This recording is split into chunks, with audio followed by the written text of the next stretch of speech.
about 200 Americans with disabilities for accessible public transportation and activists took direct action for social change in Washington, D.C., 1987. Our demand was for the Department of Transportation to lose their local option rule and make all future bus purchases lift-equipped, because separate is not equal. We put our voices together on the way to the target, chanting, "We will ride, we will ride." Shell trap says, "Penetrate and hold." Some of us got into the DOT and some were locked down by security guards hired to keep the peace and protect the property of the state. We shut them down by chaining ourselves to the doors with kryptonite locks and lobbying the public with flyers. We kept up the chant, "We will ride." I will always remember Ken Hurd doing spontaneous theater to dramatize the issue. From outside, he faced gawking employees locked inside and humped the sky like a CP Kachina spirit dancer, singing in harmony with his fate on Holmes Road. "We are here! We are here! We are always here." Jim Parker asked me if I could spell him on lockdown while he relieved himself.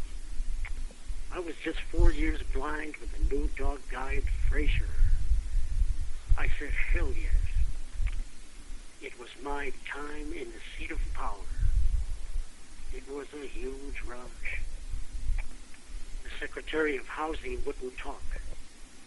We decided to hold our positions as long as we could. Our people inside were denied access to restrooms, and runners were not allowed to deliver hamburgers. While outside, we feasted on McDonald's, relieving ourselves wherever we could, and settling down for a long, cold night. Wade Blank told me that it is very important to keep separate our intentions and our expectations. It got quiet and colder. I don't think any of us were prepared for the record-breaking 13-degree spring night in D.C. People from the Homeless Coalition, Justin and Yoshiko Dart, responded to Wade's payphone calls for help with hot soup, coffee, and blankets. Runners heaped the blankets over Doris Ray, Jim, and I, huddled at one of the entrances. Some hardcore members sat up all night. An older woman named Edith slept under a cardboard box in the flower bed. She was a double amputee and needed to keep off her peach-sized bed sores. Frazier had a box and a rug too. It was cold, cold.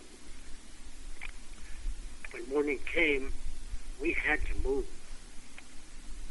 Wade said, we need to raise people with disabilities' expectations. I remember rousing from semi-consciousness, disoriented, wondering if this is how paralysis feels. I was forcing my numb, frozen joints to move, unable to feel the ground beneath me on my way to block buses in the street. Since that lockdown at the DOT, I feel only respect for the endurance and determination our brothers and sisters with disabilities demonstrate every day.